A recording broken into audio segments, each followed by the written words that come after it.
had always believed that love, when offered freely and gently, could heal every wound in the world. From childhood, she had watched her mother work tirelessly, early mornings in a small apartment kitchen, late nights folding laundry, every minute devoted to keeping the family together. Those memories shaped Clara's entire world. She grew up believing that to love someone meant to give endlessly, without asking anything in return. When she married Daniel, she carried that same belief like a promise. She married young, full of dreams of traveling across small towns in America, of painting sunsets on canvas, of opening a tiny art shop on a quiet street somewhere near the ocean. But dreams, Clara learned, were fragile things. They could be lost quietly, slowly, without even noticing when they slipped away. Her life became routine, raising 2 children, supporting Daniel through unpredictable career shifts, managing bills, handling chores, cooking, cleaning, staying up late to finish laundry. And then waking up early to begin again. She told herself it was worth it. Every sacrifice, every lost dream, every moment she set aside for someone else, she convinced herself it was love, that she was building something meaningful. Daniel appreciated her in his own way. He was practical, often distracted by work, often overwhelmed by stress. But they had moments, small moments of joy. Road trips where they sang along to the radio, nights when they shared cheap takeout on the couch, quiet morning coffees on the porch. Those moments kept her stitched together through the harder times. Her children, Mia and Ethan, had grown into adults by now. Clara had always believed she raised them with kindness, with patience, with the kind of soft love she once saw in her mother. She thought they understood sacrifice. She thought they understood her. One rainy afternoon, everything began to change. Clara had finally given herself permission to dream again. She had been saving for a small solo trip, a week to explore a little coastal town in Oregon. She wanted to walk along the beach, visit local art shops, maybe even take a painting class, just something for herself. But as she reviewed her finances, she noticed small things out of place. Little withdrawals she didn't remember making, missing amounts that made no sense. At first, she blamed herself. Maybe she had forgotten, maybe she had made mistakes. But when she looked deeper, the truth hit her like a cold wave. Someone had taken a personal loan in her name. Her chest tightened. Her hands trembled. The room felt unfamiliar, as if she were standing inside someone else's life. She confronted Mia first.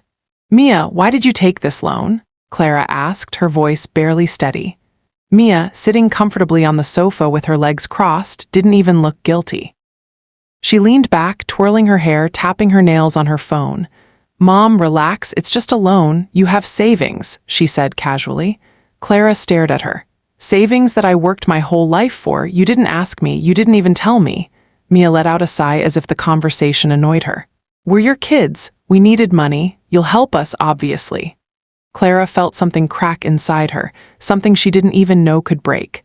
She turned to Ethan next. He sat quietly on the sofa, scrolling through his phone. "Ethan, the withdrawals from my account," she whispered. "You've been taking money without telling me?" He didn't even look guilty. He shrugged. "Mom, you're old. What do you even need that much money for? You should just enjoy your life, don't stress." Her heart ached. "Enjoy my life?" she repeated softly. "You're spending everything I've worked for and you think that's love?" No one answered. In that moment, Clara realized a truth she had evaded for decades. Her children didn't see her as a mother with dreams and needs. They saw her as a resource, a bank, a convenience. That night, she lay awake for hours, listening to the rain tapping against the window.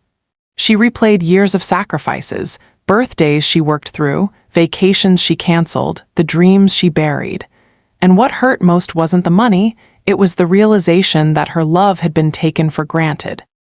The next morning, Clara made a decision she had never imagined making at 72. She secured her accounts, called her bank, filed notices, and reached out to a lawyer. She packed 2 suitcases, just 2 from the home she had lived in for 3 decades. She left behind the memories, the furniture she once cherished, the photographs she hung with pride. She closed the door quietly behind her and walked away. It felt terrifying and strangely freeing. She found a small apartment on the other side of town, nothing fancy, just a cozy place with soft carpets and a little balcony. For the first time in years, she woke up without anyone asking for anything. She made her own coffee. She sat by the window and watched sunlight fill the room. She felt both lost and alive.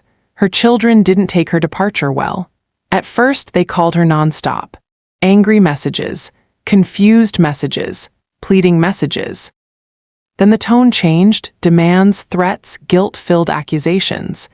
Ethan showed up at her apartment one day, pounding on the door, shouting that she was abandoning them. Another day, Mia arrived crying, then screaming, then accusing Clara of being selfish. Her lawyer advised her firmly, "Clara, protect yourself. Do not open the door. Do not respond emotionally. Document everything." So she did. She kept notes, saved screenshots, wrote down dates and times. She found herself living in constant tension. Every time her phone buzzed, her heart jumped. One night, after Mia banged on her door for nearly 20 minutes, Clara sat outside on the cold steps, her head buried in her hands. Tears flowed freely. She felt exhausted, overwhelmed, and heartbreakingly alone. That's when her neighbor, Mrs. Patel, stepped out of her apartment. "Oh, sweetheart," she whispered, placing an arm around Clara's shaking shoulders. "You're not alone. You did the right thing. You're protecting yourself. That's not abandonment. That's courage." Clara leaned into the comfort of those words. For once, someone saw her not as a bank, not as a sacrifice, but as a human being. Over the next weeks, Clara began trying to rebuild herself. She reconnected with friends she hadn't spoken to in years. She started painting again. She joined a volunteer group at a local animal shelter. She found moments of joy, small ones, but real ones. Every day, she felt a little stronger. Then came the shock she never expected. A formal lawsuit, filed by her own children. They wanted the court to declare her mentally incompetent. They wanted guardianship. They wanted control of her finances, her assets, her independence, her entire life. Clara felt like the ground had vanished beneath her feet. The courtroom was cold, sterile. Her children testified first. They cried on cue, speaking about her forgetfulness, her confusion, her emotional instability. They painted her as an old woman losing control of her mind, needing their guidance. Clara sat silently, clutching a tissue in her hand. Each lie felt like a blade. But then it was her turn. She stood before the judge with Mr. Harrison, her lawyer, by her side. She spoke calmly, clearly about everything, about the financial abuse, the emotional manipulation, the threats, the endless demands. She handed over her meticulous records, screenshots, notes, dates, times, testimonies. One by one, witnesses stepped forward. Her neighbors, her friends, volunteers, her pharmacist, people who saw her living independently, functioning perfectly, building a life. Finally, Mr. Harrison asked, "Clara, why did you stop supporting your children?" She lifted her chin. Her voice was soft but unbreakable. "Because I realized that what they gave me wasn't love. It was expectation. I was welcome as long as I paid, but I was invisible as a person, and I finally understood that love cannot survive without respect." Silence filled the courtroom. Hours later, the judge returned with the decision. Clara was fully competent. The guardianship petition was denied. The case was dismissed.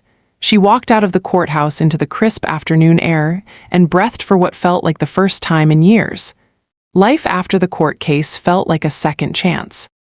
She traveled small trips, nothing extravagant, but enough to feel the world again. She took cooking classes, laughed with strangers, rejoined her painting group.